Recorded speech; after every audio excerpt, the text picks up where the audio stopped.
This is my brutally honest review of The Sims 4 Romantic Garden stuff. This is part of a series where I review every pack for The Sims 4, including all of the older ones. Funnily enough, I thought I actually finished my brutally honest pack review series, but I didn't. I missed out Romantic Garden stuff and I missed out werewolves rather randomly, so I can't leave it unfinished. I need to review them. So today we're looking at Romantic Garden stuff. According to EA, with this pack you can build a Victorian-inspired garden. I would actually say ancient Greek or Roman technically, but whatever, let's call it Victorian. I heard in the US a building only has to be 100 years old to be considered ancient or historic, so I can see why they made the mistake. The pack also lets you discover a wishing well, splash in a water fountain, and dress in modern floral fashions. So on the subject of the modern floral fashions, this pack released when the Sims team were in their prime flop era when it came to casts. So, okay, to be fair,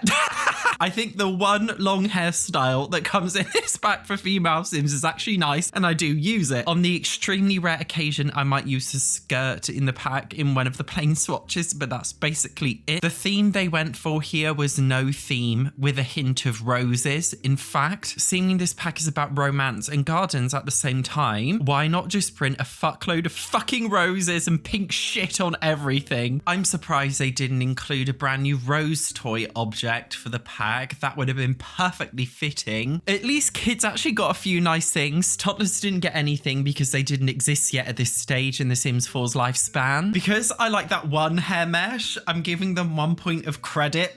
But overall, the cast here flops harder than, well, maybe I should say softer because it flops. So because the cast here is as disappointing as a soft, shriveled, floppy dick, it is getting a 1 out of 10. In build mode, okay, I attempted to build a romantic garden for my suburban Willow Creek home, and I will be honest with you, I gave up after about 5 seconds. Before I go into the negatives, okay, I know you think I'm going to bash all of the build mode stuff here. I don't think it looks bad. I mean, I am, of course, going to bash the build mode here because I am going to bash this pack quite a lot, actually. But to be a little bit positive, I actually want to say the plants here I heard are quite usable. I personally don't like the plants with this stuff pack, but I know a lot of people who use them in pretty much all of their build, as well as the trellises, which do look nice. I don't think the build stuff is that bad. Back then, the designs were actually quite nicely done. You can't really make a romantic garden with the stuff here. In fact, it's awful to use because it doesn't really come with enough stuff to pull off the aesthetic. The Victorian / ancient Roman / ancient Greek, whatever they're going for here. I guess with updates since this pack, if money is no object, maybe you could use some of the objects to supplement your build, such as the trellis. And for example, using one of the fountains or benches in a public park, you could definitely use maybe a couple of the objects in a museum. I honestly don't think it's that bad, and I'm even shocked in myself in saying that. It's just that obviously isn't enough. There is barely anything to put off the aesthetic you would want. And where does this aesthetic fit in the Sims 4 universe? Because there is no world where you can have a ancient Greek / Victorian whatever it is aesthetic. Like, there's no world where any of this stuff could really exist and it works well or makes sense, other than maybe a museum. I could only recommend using a small handful of the build stuff here, but then you're only going to be using it to put like one trellis in your house or like one Greek statue in a museum. Is it really worth getting a pack just for like 1 or 2 objects? I don't think so. I actually really love all of the stuff there, and I think it's nicely designed. I think it all looks cute, but there's literally not enough, so it doesn't really make any sense to have it there in the first place. I'm giving build mode a 5 out of 10. As one of the older Sims 4 stuff packs, there isn't much gameplay, but to go over what does exist, there's a fountain which you can toss a coin in for a small moodlet buff. You can also sit on the fountain rather stiffly if that floats your boat. You can play in the fountain, although surprisingly, this doesn't give you a moodlet buff. You can also put soap in the fountain, which is linked to the mischief skill, although this doesn't have an impact on playing in the fountain, and it's just an aesthetic thing with, again, no moodlet buff, which is very odd, seeming that The Sims 4 is a moodlet simulator in addition to being a DLC simulator. Other than that, the only other new gameplay object is the wishing well, and obviously you can wish for different things to happen. For example, wishing for money, wishing for happiness, wishing for better grades at school. The results vary. For example, I wished for a child and I received a voucher to get a free child child if I got one from my PC, which is a little bit weird. Other positive outcomes for wishing for a child could be like having a child in your household with the genius trait, or increasing the chance of the try for baby interaction working. Negative outcomes could be having a child put in your household with the evil trait, or having a ghost child put in your household. In fact, the wishes range from overwhelmingly positive outcome to overwhelmingly negative, with another special negative outcome called death. You can see the fountain has a face on the top of it, which changes depending on what offerings you give it. You can give it, I believe, 100 simoleons, 5,000 or 10,000 off the top of my head, and however much you give depends on whether it will be positive or negative, and therefore whether it has an angry face or happy face, which can alter the likelihood of certain outcomes happening. Most of the outcomes are just moodlet changes, like wishing for happiness can give you a positive moodlet, although some of the extreme outcomes are different. For example, the extreme negative, the death outcome of the wishing for happiness, is that you become so playful that you die of laughter. When I wished for simoleons, the wishing well had an angry face, so I got the overwhelmingly negative death outcome, which subsequently set my sim on fire, and then they died. And to rub salt in the wound, we also lost 10,000 simoleons. We do have a wishing well in the Sims 4 Life and Death expansion pack, which is, I guess, slightly different, but it's basically the same thing. In terms of the fountain as well, there's also fountains in other packs, I believe, like the Love Strike expansion pack, for example. So the gameplay concepts in the Romantic Garden stuff pack are not really unique at all now. To put a whole wishing well in